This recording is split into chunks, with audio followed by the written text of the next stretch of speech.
Olá, está começando a Granja na TV. Eu sou Thaís Dávila e essa é a sua conexão diária com o agronegócio. Após as manifestações de diversos setores do agronegócio, o governo federal anunciou a edição de uma medida provisória abrindo um crédito extraordinário de 4 bilhões de reais para a manutenção do Plano Safra. De acordo com o Palácio do Planalto, a medida permite o crédito mesmo antes da aprovação do Orçamento Federal para 2025, argumento usado para a suspensão do Plano Safra na semana passada. O Ministério da Fazenda informou ainda que os bancos já foram orientados quanto aos novos procedimentos.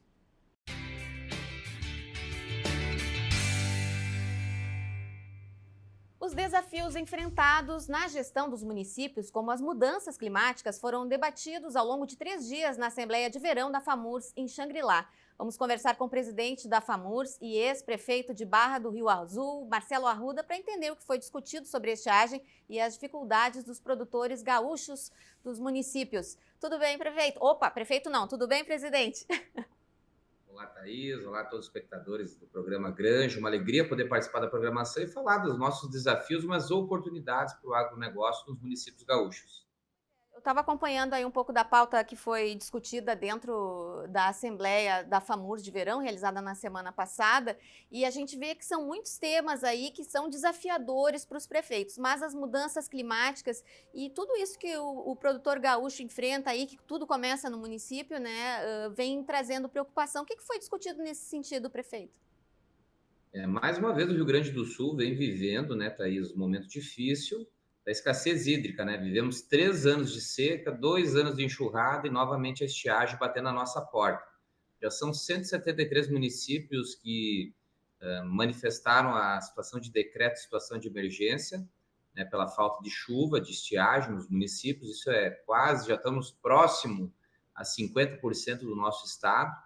E a FAMURS, preocupada com esse assunto, trouxe na nossa Assembleia de Verão os encaminhamentos para o governo federal, para o governo estadual, para tanto o parlamento no Congresso Nacional como a nossa Assembleia Legislativa, para que realmente a gente tenha novamente um socorro para os nossos agricultores, porque eles não estão conseguindo dar o giro para poder cumprir com os seus financiamentos. E aquela negociação que a gente teve em 2024 com um novo financiamento no prazo de 8 anos, o pessoal já não vai conseguir pagar agora a primeira parcela.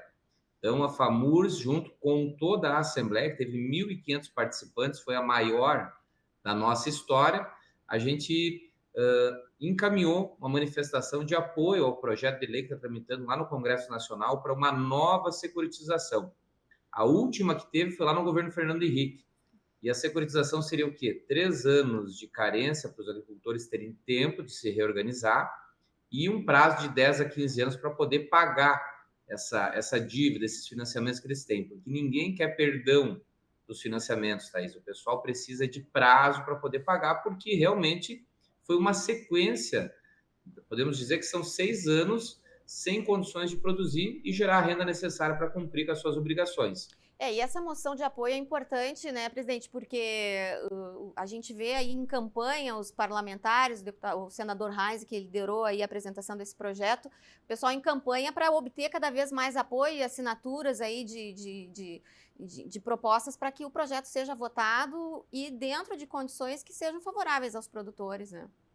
Exato, a gente tem que viabilizar condições deles conseguirem cumprir com esse financiamento e dá tempo agora, né, frente a tudo que está buscando se ajudar o nosso agro a poder ter mais infraestrutura no campo para poder produzir.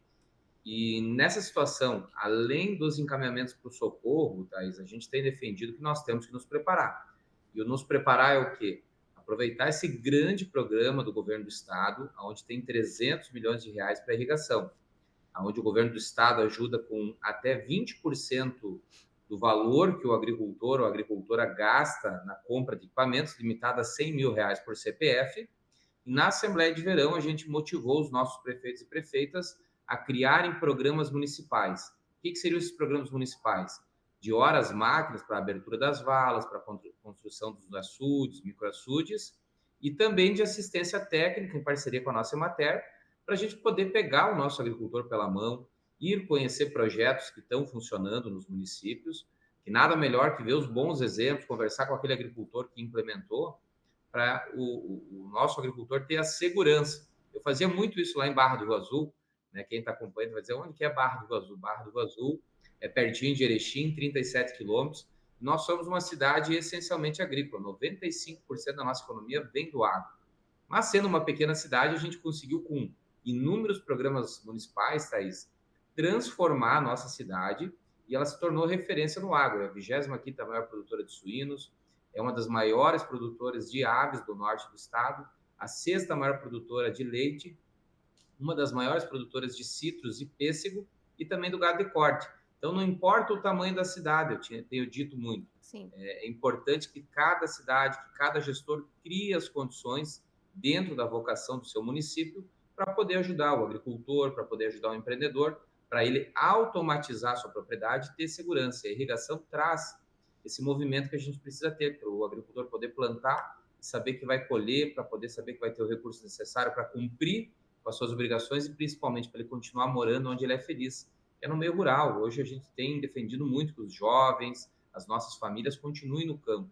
Mas para isso, a gente tem que dar a infraestrutura necessária e utilizar a tecnologia para a gente poder se adaptar. Não adianta a gente reclamar, a gente daqui a pouco dizer que não tem mais jeito. Tem soluções, tem caminhos, e tanto o governo do estado e agora como os novos prefeitos e prefeitas querem dar todas as condições para os nossos agricultores virar essa página da seca e nós poder ter uma tranquilidade maior. Claro, não tem solução para 100% do estado, mas aonde for possível, a gente tem que avançar. Se na propriedade, o exemplo de 20 hectares que você cultiva, se você conseguir 5 a 10 já irrigar, já tem metade da produtividade garantida. Então, esses avanços que a gente está debatendo, a Assembleia de Verão foi fundamental para a gente mostrar os programas, mostrar que tem caminho. E agora, na Expo Direto, nós vamos reforçar essa pauta, Thaís. E Pois aonde é. lá vai estar a tecnologia exposta, vai estar todas as empresas mostrando para pequena, para média e para grande propriedade os caminhos que nós temos. Sim, pois é, porque é importante essa reflexão, né, prefeito? Muitas vezes, o presidente, a gente vê os prefeitos vindo até o governador do estado, indo até a Brasília em negociações com ministérios, com a presidência, com próprios parlamentares aí da bancada gaúcha, em busca de socorro e talvez possa começar esse embrião aí dentro do próprio município. E essa mensagem aí da Assembleia da necessidade de programas municipais faz todo sentido, especialmente para esse setor aí da produção rural. Exato, a gente tem que ter muita união, né? O agricultor está calejado, né? E a gente vem da nossa colonização, né? Onde os nossos imigrantes sofreram muito para poder desbravar, né, o nosso interior, transformar as nossas cidades. E a gente carrega um pouco essa preocupação. Mas quando a gente consegue pegar o nosso agricultor, o nosso empresário rural, né? Porque hoje é uma empresa no campo que está instalado. E a gente leva, primeiro, volto a falar, conhecer os bons exemplos, isso traz segurança, isso ajuda o nosso agricultor a entender que aquilo funciona e depois criando as políticas públicas, a parceria do governo do estado, a parceria do governo municipal e também as linhas de financiamento que o governo federal disponibiliza, nós temos todas as condições de avançar. E a gente sempre tem aquela resistência, nós demoramos no campo, às vezes, para modernizar em algumas situações, mas depois que implementa, todos falam, por que eu não fiz antes? Por que realmente eu não tinha realizado aquele investimento? Com esses subsídios que tem, que são ímpares, o Rio Grande do Sul nunca ajudou. O programa que o governador Eduardo Leite criou de ajudar até R$100 mil por CPF é inédito e nós temos que aproveitar essa oportunidade. Bom, a gente vê aí ao fundo na sua imagem o mapa com as associações de municípios das regiões, né? Dentro desses 173 municípios que estão já com a situação de emergência declarada, qual é a maior concentração aí geograficamente no estado? É a região noroeste, né, a Grande Santa Rosa, fronteira, a região central e a região sul. A região do Alto Uruguai, Médio Alto Uruguai, agora, nos últimos dias, começou também a sentir já o impacto da falta da chuva constante. E a gente tem algumas pancadas, né, mas essa pancada não é aquela chuva tranquila, né, que realmente a água infiltra no solo e consegue recuperar os nossos mananciais, as nossas reservas. Então, realmente, vão ter dias difíceis ainda. A parte de abastecimento no meio rural, algumas cidades já sofrendo, né, com racionamento de água, tendo que transportar com caminhão-pipa. A gente também, na Assembleia de Verão, o Thaís mostrou, veio o diretor da Defesa Civil Nacional, o Falcão, onde ele mostrou no sistema o que os municípios podem estar pedindo ajuda, qual que é o encaminhamento.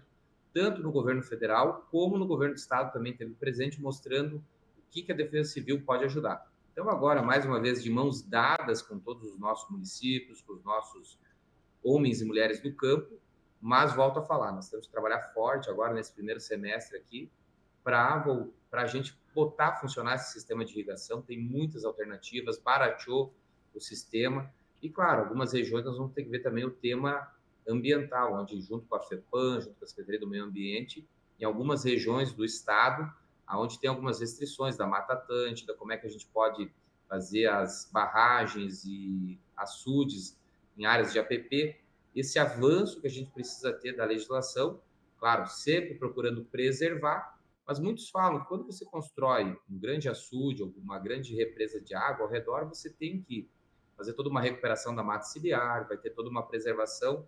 Nós não temos dúvidas que com projetos sustentáveis a gente vai melhorar também a questão ambiental, onde são implantados esses sistemas. Então é importante a gente avançar rapidamente com esse assunto. E onde tem água tem mais diversidade também, né, É presidente? vida, né, Thaís? Bom, e aí agora, terminada a Assembleia, quais são, e debatidos esses temas importantes, né, antes da gente encerrar, como é que são os projetos aí já em andamento, junto com a FAMURS e aos novos prefeitos que assumiram agora em janeiro?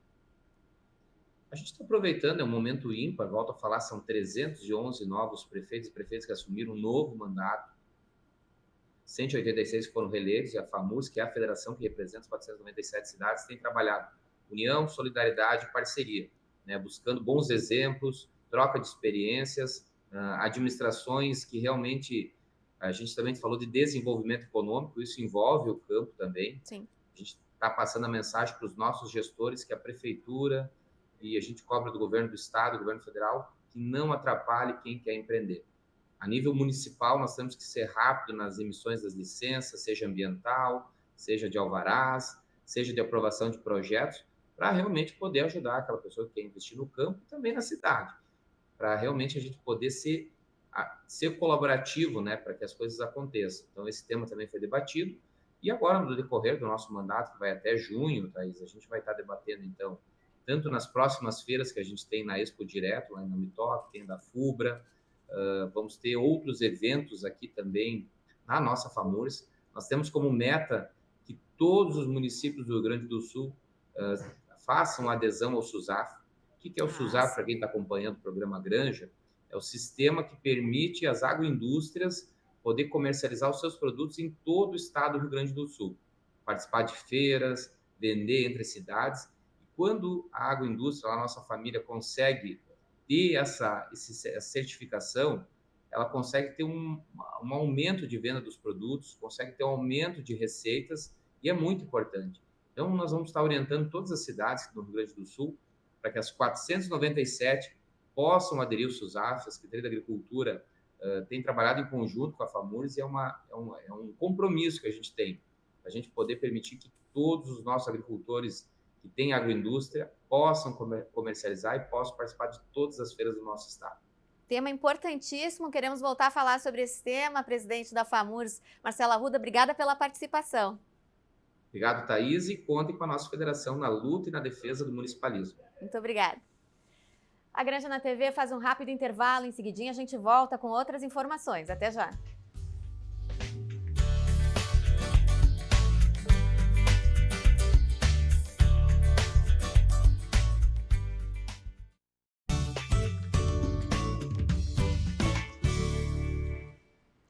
Estamos de volta com a Granja na TV. Já imaginou você mais perto do seu sonho? A Ubra Pop leva você até lá. Nas graduações híbridas e EAD, você garante 70% de desconto na matrícula e 40% no resto do curso. É a chance de fazer a graduação que você sempre sonhou, seja por vestibular, nota do Enem, transferência ou segunda graduação. A Ubra Pop oferece muitos caminhos para você alcançar seus objetivos. Tudo isso com flexibilidade de horários, plataforma intuitiva e excelência de ensino. São mais de 30 cursos à sua disposição. Escolha a sua área e siga o seu caminho. Não perca tempo e descubra um mundo de possibilidades. Acesse ubra.br/vestibular e matricule-se. seu futuro começa na Ubra. Ubra Pop, nossas raízes são a conexão com o futuro.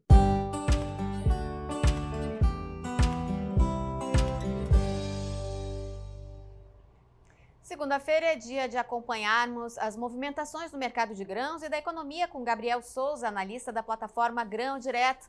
Tudo bem, Gabriel? Olá, Thaís, tudo bem? Como é que estão os ânimos nesse início de semana? A semana começou um pouco mais tranquila, né? Então dá pra gente ver e analisar com mais calma. Bom, queria começar falando sobre uma possível flexibilização nas tarifas em relação aí aos Estados Unidos e China, especialmente, né? Queria que você contasse um pouquinho como é que está essa questão e de que forma isso afeta aí o agro brasileiro. Bom, fato interessante, né? A gente veio comentando algumas vezes aí Sim. nesse pré-período eleitoral até de Estados Unidos, e a gente vê que realmente, né, é o mais saudável, vamos dizer assim, para o mercado americano ter essa trégua com relação a essa guerra comercial. Isso agora pode impactar diretamente aqui nossos preços, né? Porque volta a ter uma estabilidade de maior oferta, a oferta americana, então ela passa a ser competitiva, né? Ela volta, né, a participar desse mercado. E isso acaba impactando o nosso preço aqui, porque agora a gente tem que, de certa forma, competir com o volume total disponível para exportação dos Estados Unidos. Então, nossa soja aqui, nosso milho acaba ficando um pouco mais complicado, né, com relação agora para exportação. Bom, mas esses anúncios aí da política internacional, especialmente as relações dos Estados Unidos com a China e outros países, isso traz um reflexo no mercado mundial também, e o produtor brasileiro tem que ficar observando também essas reações, né, Gabriel? Exatamente, mas de certa forma, né, vamos pegar o lado bom disso, né? Então, os Estados Unidos agora estabilizando com relação a esse aspecto comercial junto à China, isso traz uma projeção de crescimento maior para a China, né? Porque ela tem esse retorno com relação à exportação de produtos dela e aderência ao mercado americano também. Então, o que que isso vai trazer de benefício para a gente? A China desenvolvendo mais seus produtos, né, seu comércio e diretamente relacionado à sua economia, isso também favorece a que eles possam originar mais produtos brasileiros, né, principalmente com relação à alimentação. Então, de certa forma, o produtor também tem um benefício disso. Diretamente, que a gente pode ver a curto prazo, provavelmente é uma pressão, né, nos preços lá de Chicago, que isso vai acabar impactando na nossa formação de preço. Mas, se a gente for analisar no panorama um pouco mais amplo, né, a diluição disso traz um certo benefício para lá na frente a China acabar originando mais e boa parte desse volume que ela vai originar vai ser do Brasil. E como é que tá a questão do milho, Gabriel? A gente sempre fala aí bastante da soja, né? Mas o milho também tem uma movimentação importante. Ano passado, retrasado, o Brasil foi o maior exportador mundial, né? Como é que tá a movimentação nesse início de 2025? Exatamente. Então, se a gente for analisar esses últimos anos de milho, né, esse ano que retrasado, né, 2023, foi um ano que teve um volume muito alto, foi por conta ali também de conflito, guerra de Rússia e Ucrânia e tudo mais. Mas agora o milho está numa expectativa, né? A gente viu agora essa semana passada uma movimentação muito forte na B3 aqui no milho Campinas, muito nessa questão de será que a gente vai ter, né, um milho, um alto volume disponível, né, com Sim. esse atraso da colheita que vem impactando no plantio da safrinha. Agora parece que está tudo, né, seguindo uma certa normalidade, né? Então, até o IMEA divulgou na semana passada, Mato Grosso, na estimativa deles de colheita, né, está acima agora da média de 5 anos, mas o plantio de milho ainda está um pouco atrasado, né? Mas se a gente for analisar, veio com uma recorrência muito boa, então está numa certa crescente, e isso pode agora, né, trazer uma certa estabilidade, pelo menos nos preços de milho, no decorrer da semana e na próxima também. Gabriel, você falou aí na guerra Rússia-Ucrânia que hoje, casualmente, está completando 3 anos do início desse conflito, né? A gente teve, como você mencionou aí, algumas movimentações que impactaram o agro brasileiro. Como é que hoje, né, passados 3 anos, está se refletindo aí os resultados disso tudo para nós aqui no Brasil? Bom, Thaís, isso acabou mexendo basicamente com tudo, né? Então, afetou diretamente o custo de produção, afetou o valor final das commodities e afetou também a questão de exportação dessa commodity, principalmente, né, relacionada agora ao milho.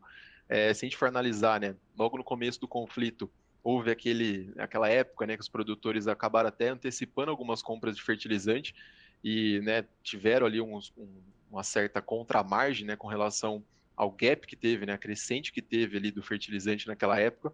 Então isso acabou impactando, né, a oferta. Então a demanda foi crescendo, e a oferta foi estagnada, né, devido a esse conflito. Então, o custo de produção daquela época acabou aumentando. Diretamente relacionado a isso, o preço da commodity também subiu. Mas, de certa forma, o Brasil se beneficiou de uma certa janela ali de exportação, porque boa parte da China, né, Europa também, uma parte ali do norte da África, acabou tirando um pouco os olhos da originação a partir da Ucrânia, porque já estava comprometida ali. Então, essa questão de escoagem ali pelo Mar Negro ficou um pouco mais complexa. E eles passaram a olhar os olhos aqui para o nosso milho que estava disponível, né? Então, a gente teve uma boa safra naquela época, e isso, né, juntou ali com relação a essa necessidade de uma demanda global. Então, o Brasil acabou se beneficiando dessa janela. Mas agora a gente está vendo que, né, trouxe até uma certa normalidade pós esse período de conflito inicial de guerra, e a Ucrânia é um grande produtor, exportador ali de milho, né, para essa região. Então, agora sim começa a estabilizar e ela começa a voltar a atuar um pouco mais intensa nesse mercado. E continuou produzindo, não parou apesar de tudo, né, Gabriel? E uma coisa interessante que eu, assim, observando de fora, né, de longe, mas houve aquela tensão no começo do ponto de vista da questão dos fertilizantes e tal, mas depois parece que o mundo conviveu com esse conflito, está convivendo e as coisas vão andando, né? Exatamente. Então, tudo aconteceu ali num momento uma janela muito específica. Inclusive, eu estava estagiando numa trade em Suíça, lá que faz a originação a partir desse Mar Negro aí da Ucrânia, que é onde escoa boa parte da produção da Ucrânia. E foi bem interessante, porque a gente pegou bem o período assim de estar pegando fogo ali a situação, né? Então, a gente teve que lidar com uma situação muito, muito delicada no começo, mas depois veio, né, ter uma certa normalidade. Até o produtor que acabou antecipando muito sua compra ali e acabou comprando com um valor muito alto, né? Depois a estabilidade veio, a Rússia, né, acabou entregando, né, os fertilizantes ali que estavam comprometidos de uma maneira um pouco mais estável, sem ter um certo comprometimento, e acabou impactando no bolso do produtor, porque o produtor acabou pagando muito caro, na época que por conta de escassez, depois o preço acabou normalizando. Bom, mas que bom que tem você aqui para trazer toda semana as informações e essa análise importante de tudo que acontece aí no mundo do agronegócio. Obrigada, Gabriel, por hoje. Até segunda. Obrigado, gente. Boa semana a todos. Obrigada.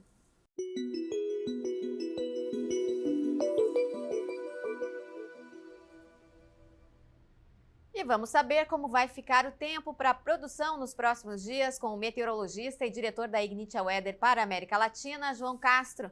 Olá, João, tudo bem? Olá, Thaís, tudo bem? Como vai? Os alertas aí são de altas temperaturas para os próximos dias. Temos boas notícias aqui para o Rio Grande do Sul, pelo menos? Pois é, Thaís, apesar das altas temperaturas, a gente tem uma perspectiva aí positiva já, começando a partir da terça-feira, termos aí algumas condições de chuva pelo estado. E essa condição, Thaís, ela é muito boa porque ela se mantém ao longo da semana, apesar de uma leve pausa ali pela quinta, sexta-feira. Então, qual que é o cenário que está se desenhando, Thaís? As temperaturas, como você falou, elas seguem elevadas, na faixa dos 30 graus. Mas em relação à chuva, que o produtor aguarda, nós temos uma condição muito interessante de chuva já, sendo que, né, tem um indicativo de que comece a se organizar, iniciando pela região da Campanha, fronteira sul, já na madrugada de amanhã. Então, ali, terça-feira, pela manhã, no máximo pela manhã, meio da tarde, a gente já vai ter aí, né, as primeiras chuvas acontecendo lá na região. Devem ser volumes pequenos, né, na faixa de nem tão pequenos, mas 8, 10, 15 milímetros. Essa chuva começa lá por baixo e vai se espalhando e atingir toda a metade sul do estado. Então, essa chuva, essa primeira onda de chuva, vamos dizer assim, ela acontece ali entre terça e quarta. A gente consegue cortar o estado ali, pegando de Santa Maria, Porto Alegre para baixo, praticamente toda a região com esses volumes aí, perto de 10, em algum ponto mais isolado, 15 milímetros. Essa é uma notícia muito positiva. Só que essa chuva ela vai embora rapidamente, as temperaturas seguem elevadas. Lembrando que não é uma chuva causada por frente fria, então depois da chuva não esfria, né? Não refresca, porque essa chuva é causada pela temperatura. Cavado lá na Argentina, um sistema meteorológico que força, né, os ventos a subir e forma as nuvens. Depois dessa onda de chuva, na quarta, a temperatura sobe de novo, deve ultrapassar os 30 graus novamente. E aí a chuva volta no sábado, Thaís. Então, no sábado, essa nova chuva de sábado, aí sim, ela tende a ter um volume mais interessante. Então, lá no sábado para domingo, a gente já deve ter uma precipitação mais homogênea no estado inteiro, tá? Algumas poucas regiões devem ficar sem chuva, bem lá no extremo oeste, região de São Borja, por exemplo, pode chover uma chuva menos. Na região central, Serra, norte do estado e também na região da Campanha, lá no final de semana, claro que está longe, né, Thaís? Mas a tendência mostra aí já volumes superiores a 20 milímetros. Então, tende a ser uma semana aí que chove em torno de 30 em algumas regiões, o que é muito positivo depois de todo esse tempo de calor excessivo. Eu estava conversando agora há pouco com o presidente da FAMURS e questionei a ele quais são as principais regiões aí que estão com o decreto de situação de emergência em função da estiagem. Ele falou que a região noroeste estava bem preocupante ali, era o maior número de municípios já com emergência declarada, né, João? Como é que está para aquela região? Eles têm uma ideia? A gente tem uma condição de chuva, né, Thaís, mas são volumes mais baixos, tá? Então, essa chuva, que ela deve acontecer mais no final de semana, os maiores volumes devem ficar concentrados na região central e Campanha, e um pouquinho no oeste, mas não vai lá no noroeste, região de Santa Rosa, lá para cima ela não consegue pegar lá. Deve chover, mas uma chuva mais picada e em volumes um pouco menores. Isso é um indicativo que está mostrando hoje, né? Estudando os dados de hoje, aí o produtor agora, ao longo da semana, tem que ficar aí acompanhando os sistemas que ele costuma acompanhar para ter uma noção mais clara. E o produtor, ele fica também aguardando essa precipitação nesse momento importante em algumas regiões que plantaram a soja um pouco mais tarde, que ainda tem condição de fazer uma boa safra, né, João? Mas aí depois, um prognóstico um pouquinho mais para frente, assim, como é que vai estar, você imagina, tem alguma ideia de como é que vai estar para a colheita? Porque também isso preocupa o produtor, né? O pessoal fica bastante preocupado, né? Mas no curto prazo a gente não tem uma estimativa aí de mudança desse padrão de chuva mais localizado. As tendências elas estão mostrando aí mais ou menos esse padrão, isso ele deve se quebrar mais ou menos ali na metade do outono, né? E aí já seria uma coisa pensando lá para a segunda safra, na safra de inverno. Isso. E, bom, a gente teve aí no final do ano toda aquela questão se vem laninha, não vem laninha, laninha forte, fraco, voltou, El Ninho. Como é que estão esses fenômenos se organizando aí para o decorrer de 2025, João? Olha, a gente ainda está nessa, né? Aguardando sinais vindos do oceano, né? Até então, se segue com esse cenário de laninha fraca, transição para neutralidade. Isso aí agora, quando vira o mês, sai um novo estudo da NOAA, né? Que sai quinzenalmente. Agora vira o mês, sai um estudo novo, mostrando novos dados, como está lá, dados que são coletados por boias, né, no oceano. E aí trazendo esse cenário de tendência para nós. Se for um ano de neutralidade, vamos ver o que pode acontecer, pode ser um inverno positivo. A gente teve há 2 anos aí um inverno muito bom aí para os produtores de trigo, né? Ano passado já teve problema, vamos torcer para que alguma coisa dê certo para o produtor gaúcho nos próximos tempos. Obrigada, João, por hoje, aguardamos aí mais informações na próxima segunda. Um abraço. Até mais, Thaís. Tchau, tchau. Tchau, tchau. A Granja na TV de hoje fica por aqui, até amanhã.